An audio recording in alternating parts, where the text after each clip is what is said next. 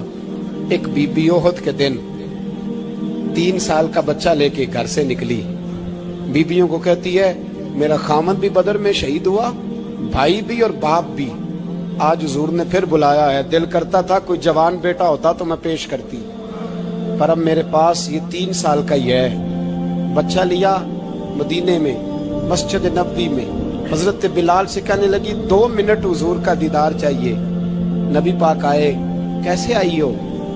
کہنے لگی محبوبہ میں شہید کی بیٹی، شہید کی بہن، شہید کی بیوہ ہوں، میرے پاس اب جوان تو کوئی نہیں، یہ 3 سال کا ہی ہے۔ حضور نے مسکرا کے فرمایا یہ کرے گا کیا کرے گا؟ کہنے لگی حضور سنا ہے اسلحہ تھوڑا ہے، ڈھال کی ضرورت ہے، لوہے کی ڈھال ہوتی تھی، جب تلوار آتی تھی تو آگے کی جاتی تھی۔ کہا محبوبہ میرا شہید کی اماں بننے کو بڑا دل کرتا ہے، یہ میرا 3 سال کا لے جاؤ، جب تیر آپ کی طرف آیا تو میرا بیٹا آگے کر دینا، یہ ڈھال کا کام تو دے گا نا۔ ہنستے ہوئے محبوب کی آنکھوں میں آنسو آئے، بچے کو پکڑ کے سینے سے لگایا، ماتھا چوما، فرمایا جا تیرے ساتھ وعدہ ہے قیامت کے دن تجھے شہید کی اماں کہہ کے ہی پکارا جائے گا، وعدہ ہے تیرے ساتھ تجھے شہید کی۔ میرے بھائی مرنے کو دل ہی نہیں مسلمان۔ میرے نبی پاک صلی اللہ علیہ وسلم نے فرمایا جس کے دل میں کبھی شہادت کی آرزو پیدا نہیں ہوئی، اس کے سینے میں دھڑکنے والا دل مومن کا ہے ہی نہیں، وہ تو منافق ہے۔ جو کبھی دین کے رستے میں شہید ہونے کو، میرے بھائیوں دین کو بڑی ضرورت ہے، بڑی ضرورت، بڑی۔ اے خاصائے خاصان رسول وقت دعا ہے، امت پہ تیری آ کے عجب وقت پڑا ہے۔ وہ دین جو بڑی شان سے نکلا تھا وطن سے، پردیس میں وہ آج غریب الغربا ہے۔ فریاد ہے اے کشتی امت کے نگہباں، بیڑا یہ تباہی کے قریب آن لگا ہے۔ اور ایک شاعر قلم توڑ گیا، کہنے لگا تجھ سے فریاد ہے اے گنبد خضرا والے، تجھ سے فریاد ہے اے گنبد خضرا والے، کعبے والوں کو ستاتے ہیں کلیسا والے، تجھ سے فریاد ہے اے گنبد خضرا۔ اپنے اندر دین کا درد پیدا کرو، ذوق پیدا کرو، اپنے اوپر مشقت کرے۔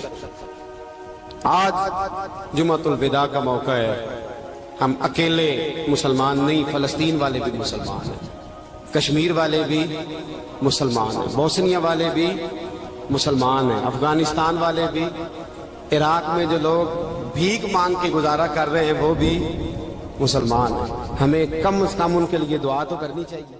حضرت عرفہ بن ربی حضور کے غلام ہے، وہ روایت کرتے ہیں، کہتے ہیں جب جبلہ اہم کے خلاف ہم لڑنے گئے تو روم کی فوجیں بھی تھی اور عرب کے دیگر قبائل کی فوجیں بھی، کہتے ہیں ہمارے سپہ سالار کا نام حضرت خالد بن ولید تھا۔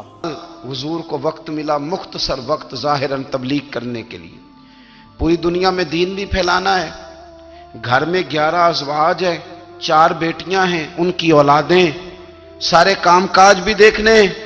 لیکن سیدہ طیبہ طاہرہ حضرت عائشہ صدیقہ رضی اللہ تعالیٰ عنہ فرماتی ہیں سارا دن تبلیغ کرتے، ہر غلام کے دکھ سنتے، گھر میں آتے تو اپنے گھر والوں کا خیال کرتے، کام میں ہمارا ہاتھ بٹاتے۔ قربان جاؤں، کہتی ہیں زمانہ سارا سو جاتا لیکن آمنہ کے لال مصلی بچھا لیتے۔ دنیا سو گئی، ساری سب سو گئے، جو خدام تھے، وہ جو غلام تھے وہ سو گئے۔ صحیح مسلم نے لفظ ملیں گے، سیدہ پاک فرماتی ہیں او میرے نبی کے غلاموں، میں نے یہ رنگ بھی دیکھا ہے، کہ حضور نے اتنا کھڑے رہے، اتنا قیام کیا کہ مقدس پیروں میں ورم آ گئے، سوج گئے پیر۔ ہم سیر کرنے گئے تو تھک گئے، بات الگ ہے، لیکن عبادت میں یہ بھی تو مسلم شریف ہے نا، یہ بھی تو دین ہے نا، یہ بھی تو حضور کی سنت ہے، یہ بھی تو وہ چیز ہے جو کریم کی آنکھوں کی ٹھنڈک ہے۔ سیدہ فرماتی ہیں پیروں میں ورم آ گئے، اور ساری رات ہی حضور نے نماز پڑھی اور ایک ہی آیت بار بار دہرائی۔ مسجد نبوی میں بلال حبشی نے فجر کی اذان دے دی اور حضور ابھی مصلی پہ تھے، کریم فارغ ہوئے۔ میں نے عرض کی یا رسول اللہ صلی اللہ علیہ وسلم، آپ کے تو صدقے اللہ اگلے پچھلوں کے گناہ معاف کرے گا، تو آپ اتنی آہوزاری کیوں فرماتے ہیں؟ آپ تو شفیع ہیں، آپ تو انبیاء کے امام ہیں۔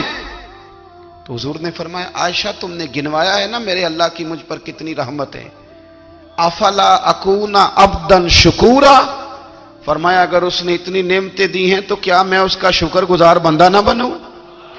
میں شکر گزار بندہ نہ بنوں اس کا؟ پھر اگر اتنی نعمتیں اس نے دی ہیں، مجھے اتنا نوازا ہے، تو پھر میں اس کے سامنے سجدے نہ کروں؟ او میرے بھائی، بڑے قابل فخر لوگ ہیں ہم کہ ہم نبی پاک کے غلام ہیں، ہم قابل فخر ہیں کہ نبی کریم کے غلام ہیں۔ کیا کبھی اس غلامی کے شکرانے میں بھی 2 نفل پڑھے کہ یا اللہ تیرا شکر ہے تو نے ہمیں حضور کا غلام بنایا ہے؟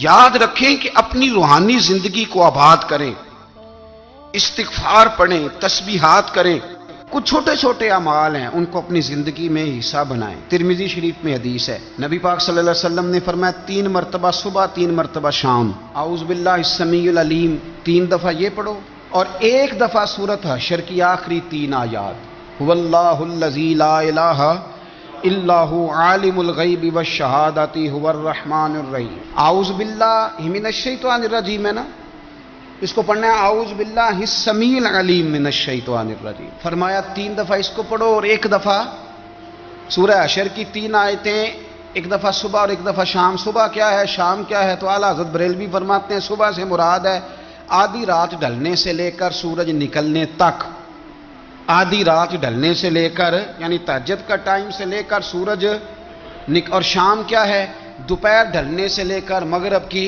اذان تک، یہ شام ہے۔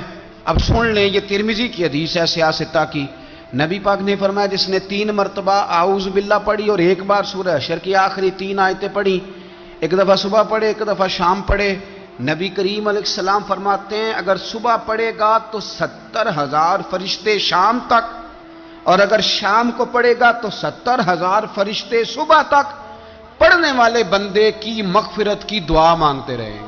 چلے میں تو اس بات پہ بھی بڑا راضی ہوں کہ پہلی دفعہ اہل سنت میں ایسا ہو رہا ہے کہ وظیفہ ملنے پر لوگ نعرے لگا رہے ہیں، ورنہ وظیفہ بتائیں تو کہنے ابھی پڑھیں گے پر کوئی تویز بھی لکھ چھڑو مارا گیا۔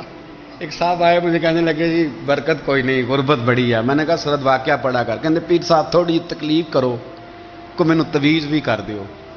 میں نے اسے کہا خدا کے بندے میں تویز دوں گا پتہ نہیں کام بنے گا نہیں بنے گا، سورۃ واقعہ پڑھ، یہ وہ تویز ہے جو مدینے والے رسول نے عطا فرمایا ہے کہ سورۃ واقعہ پڑھو تمہیں کبھی فاقہ نہیں آئے گا۔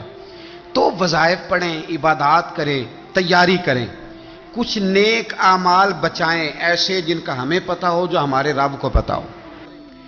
حضرت عبداللہ ابن عمر رضی اللہ تعالیٰ عنہ حضرت عمر کے صاحبزادے، مکہ مکرمہ میں ان کی قبر ہے۔ میں نے جب انہیں پڑھا تو مجھے ان سے بڑا پیار ہو گیا، لیکن آپ کو پتہ ہے وہاں جا کے کسی شخص کا مزار تلاش کرنا یا پوچھنا ایک مشکل کام ہوتا ہے۔ تو ایک دفعہ میں مکہ شریف میں حاضر تھا تو ایک گاڑی والا ڈرائیور مجھے کہنے لگا کہ مولانا میں آپ کو جانتا ہوں، مجھے آپ سے محبت ہے، ایک بات بتاؤں آپ کو؟ میں نے کہا بتاؤ۔ کہنے لگے حضرت عبداللہ ابن عمر کی قبر دیکھنی ہے۔ میں نے کہا یہ تو نہیں کہہ رہا، یہ کسی نے بندوبست کرایا ہے، یہ اللہ نے تیرے دل میں بات ڈالی ہے، یہ ہو گیا تو لے چل مجھے۔ حضرت عبداللہ ابن عمر کو نبی پاک نے فرمایا تھا راجل صالح، یہ نیک بندہ ہے، یہ متقی آدمی۔ حضرت عبداللہ ابن عمر رضی اللہ تعالیٰ عنہ سیدنا فاروق اعظم رضی اللہ تعالیٰ عنہ کے صاحبزادے ہیں، اور ان کی ہمشیرہ سیدہ حفصہ رضی اللہ تعالیٰ عنہ حضور کی زوجہ محترمہ ہے۔ ایک دن اپنی ہمشیرہ سے کہنے لگے کہ نبی کریم صلی اللہ تعالی علیہ وسلم گھر میں آئے نا، اور اگر حضور غم امت میں پریشان نہ ہوں، طبیعت کو حشاش بشاش دیکھو، تو ذرا پوچھنا تو صحیح حضور کا میرے بارے میں کیا خیال ہے، پوچھنا تو صحیح کہ کریم کی بارگاہ میں میرا کیا مقام ہے، میرے بارے میں حضور کیا فرماتے ہیں۔ اب بہن کو کام بتائے اور بتائے بھی بھائی، اور پھر بہن وہ کام نہ کرے، یہ تاریخ میں ہوتا نہیں۔ حضرت عمر فاروق رضی اللہ تعالیٰ عنہ کی صاحبزادی ام المومنین رضی اللہ تعالیٰ عنہ فرماتی ہیں کہ میں تو بس منتظر تھی، انہوں نے تو کہا تھا نا کہ اگر تم حشاش بشاش دیکھو تو بات کرنا، لیکن حضور تشریف لائے، میری باری تھی، میرے گھر تشریف لائے، کھانا پیش کیا تو فوراً میں نے عرض کی حضور ایک بات پوچھنی تھی، تو حضور نے فرمایا پوچھئے۔ میں نے عرض کی حضور میرے بھائی عبداللہ ابن عمر کے بارے میں آپ کا کیا خیال ہے؟ نوجوانوں میری بات پہ غور کرنا، میرے بھائی کے بارے میں آپ کا کیا خیال ہے؟ تو نبی کریم صلی اللہ تعالی علیہ وآلہ وسلم نے میری طرف دیکھا، اور پھر حضور زیر لب تھوڑا مسکرائے، اور بریلی کے امام کہتے ہیں کہ حضور مسکرا دیتے تھے نا تو جو بڑا دکھی ہوتا تھا وہ بھی ہنس پڑتا تھا۔ اب سوال پیدا ہوتا تھا کہ پھر تو اس مسکراہٹ کے لیے انتظار کرنا پڑتا ہوگا کئی کئی مہینے کہ حضور مسکرائیں تو رونے والے ہنسیں، تو اعلیٰ حضرت فرماتے نہیں، انتظار نہیں کرنا پڑتا، یہ مسکراتے رہنا تو حضور کی عادت ہے۔ جس کی تسکین سے روتے ہوئے ہنس پڑے، اس تبسم کی عادت پہ لاکھوں سلام۔ یعنی یہ تو عادت ہے حضور کی مسکراتے رہنا، اس کے لیے انتظار نہیں کرنا پڑتا۔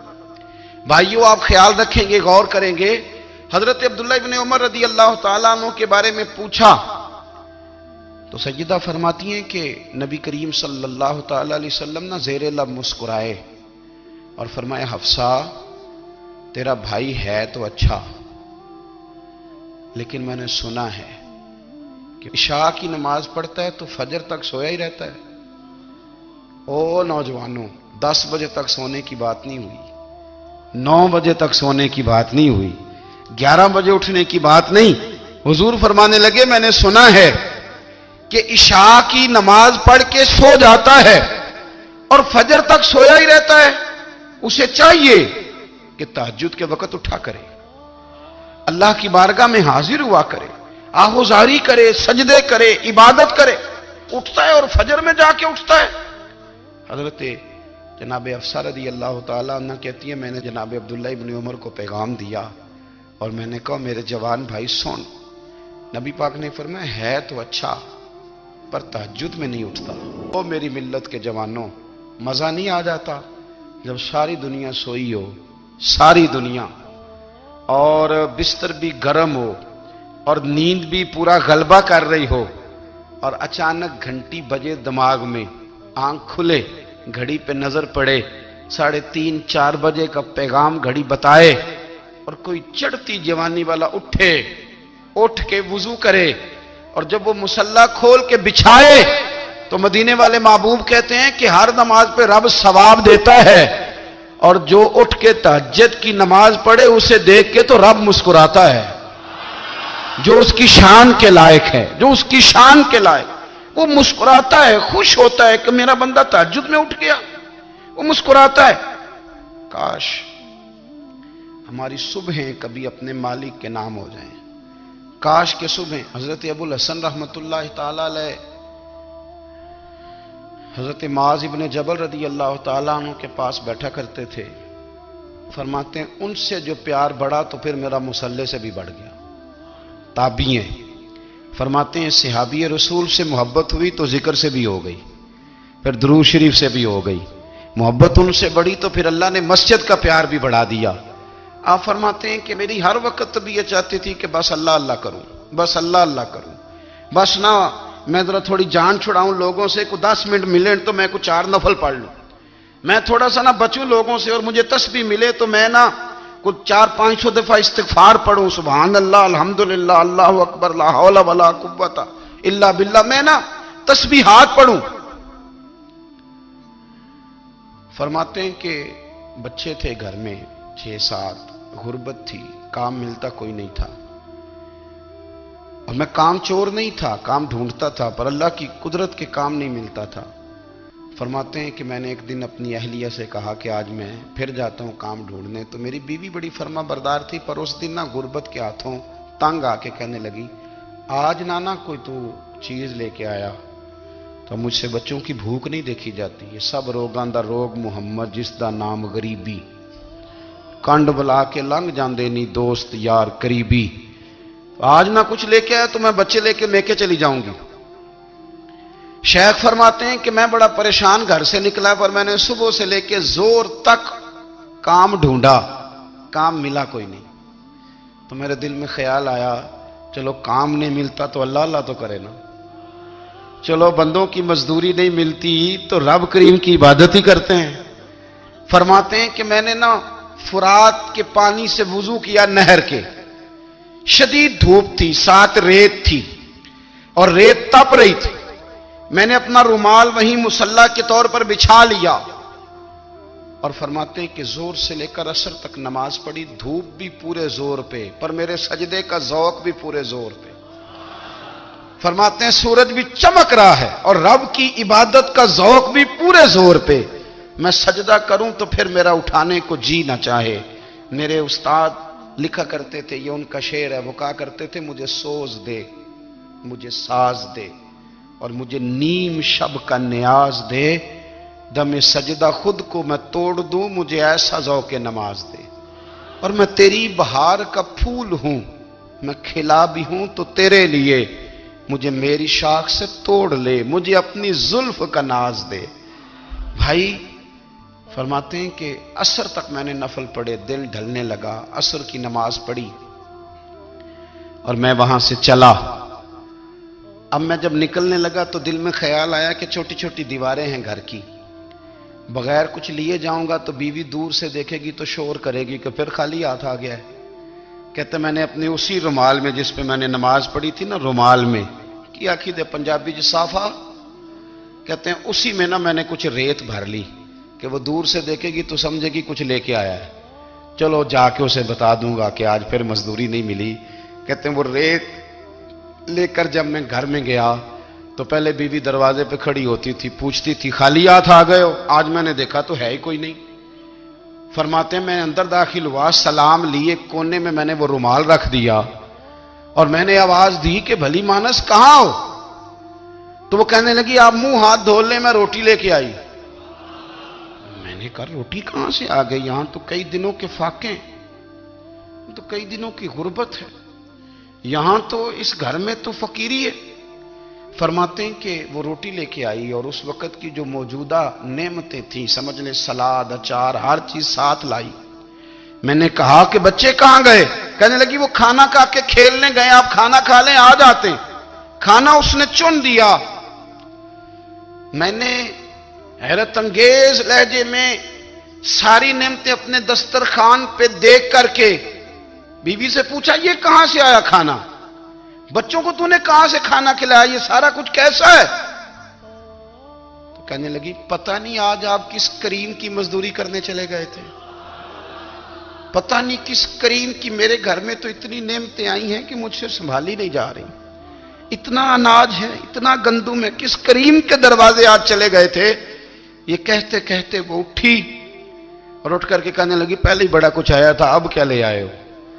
اور جا کر کے نا اس نے وہ ریت والا رومال کھولا، کہنے لگے میں تو لے کے آیا تھا ریت، تو میرے رب نے اسے بھی سونے اور ہیرے بنا دیا تھا۔ جب آپ کی توجہ اللہ کی جانب، میرے نبی پاک صلی اللہ تعالی علیہ وسلم نے فرمایا ہر چیز اپنے رب سے مانگ، ہر چیز مانگ، ہر چیز مانگ۔ یا رسول اللہ کیا کچھ؟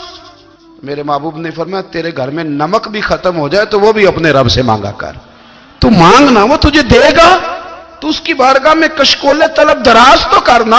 اور ترمذی شریف میں عجیب لفظ ہیں، رسول کائنات نے فرمایا، رب کریم فرماتا ہے جب میرا بندہ ہاتھ اٹھاتا ہے نا تو مجھے حیا آتی ہے کہ میں خالی کیسے لوٹا دوں اس کے، اتنے بڑے بادشاہ کی بارگاہ میں۔ او بھائی لوگوں سے عزتیں تلاش کرتے ہو تو وہ کیا تمہیں عزت دیں گے؟ وہ تو کل اچھا کہتے ہیں پرسوں برا کہنے لگ جاتے ہیں۔ لوگوں کے سامنے گڈ بک میں آنا چاہو گے تو وہ تو سویرے تمہارے بارے میں کچھ کہیں گے، شام کچھ اور کہیں گے۔ اپنی روحانی زندگی آباد کریں، اپنے مسلح کو وقت دیں اور دنیا سے چھپ کر اس موبائل کو بند کر کے اور اپنے آپ سے بھی چھپ کے اور تنہا ہو کے چھپا کے سارا کچھ اپنے آنسو اپنے رب کی بارگاہ میں پیش کریں، اس کے حضور حاضری دیں۔ سنو نا ترمذی کی حدیث، اور اسے یاد رکھنا، نبی پاک علیہ السلام نے فرمایا اپنے دکھ لوگوں کے سامنے نہ بیان کرنا، سیٹھوں نوابوں کو نہ بتاتے پھرنا، دنیا داروں کے سامنے جا کے نہ رونا کہ میں تکلیف میں ہوں۔ فرمایا اگر دنیا داروں کو دکھ بتاؤ گے رب تمہیں کبھی غنی نہیں کرے گا، اور لوگ ہیں کہ الٹا مذاق اڑائیں گے۔ آپ کی جس سے بڑی پکی یاری ہے نا، پکی، وہ تب تک پکی ہے جب تک آپ نے 50,000 مانگا نہیں، اور جس وقت آپ نے کہہ دیا کہ میں مجبور ہوں میری مدد کر، تو پھر ختم ہو گئی دوستی۔ لوگوں کی تعلقات آپ کے ساتھ تب تک ہیں جب تک آپ ان سے کوئی ضرورت وابستہ نہیں کرتے۔ کریم محبوب فرمانے لگے بندوں کے سامنے دکھ نہ بیان کرنا، اللہ تجھے کبھی غنی نہیں کرے گا۔ تو اپنے دکھ اپنے رب کو بتا، تو دعائیں مانگ، تو اس کی بارگاہ میں حاضر ہو، تو اس کے حضور عرض کر۔ فرمایا اپنے دکھ اپنے رب کو بتا، وہ جلدی کرے یا دیر سے کرے تجھے ساری دنیا سے بے نیاز کر دے گا، تجھے کسی کا محتاج نہیں رہنے دے گا۔ اپنے مسلح کو، اپنی دعاؤں، ایک بزرگ فرماتے ہیں میں نے دعا مانگنے کا طریقہ اپنی بیوی سے سیکھا۔ دعا مانگنے کا طریقہ اپنی، سیکھنے والے تو اپنے بچوں سے بھی سیکھ لیتے ہیں، سیکھنے والے تو ہر ایک سے سیکھتے ہیں۔ وہ کہتے ہیں میں نے دعا مانگنے کا سلیقہ اپنی بیوی سے سیکھا ہے۔ حضرت وہ کس طرح؟ فرمانے لگے میری بیوی نے نا مجھے کوئی کام بتایا، کچھ پیسوں کی ضرورت کے لیے کہا، تو میں نے اسے کہا کہ بھئی ابھی میرے پاس نہیں ہے، کچھ دنوں میں آتے ہیں تو میں دے دوں گا۔ عورتوں کی عادت ہوتی ہے وہ بار بار یاد کراتی ہیں، 2-4 دنوں کے بعد پھر اس نے کہا حضرت وہ میں نے کہا تھا کچھ پیسے، میں نے اسے کہا کہ ابھی میرے پاس نہیں ہے، کچھ دنوں میں ملتے ہیں تو میں تمہیں دے دوں گا۔ اس نے کچھ دنوں کے بعد پھر کہا حضور وہ میں نے کچھ پیسے کہے تھے۔ فرماتے میں نے ڈانٹ دیا، میں نے کہا کہ کیا تو روز مجھے شرمندہ کرتی ہے، کہا نا میرے پاس نہیں ہے، ہوں گے تو دے دوں گا، تو روز یاد کراتی ہے۔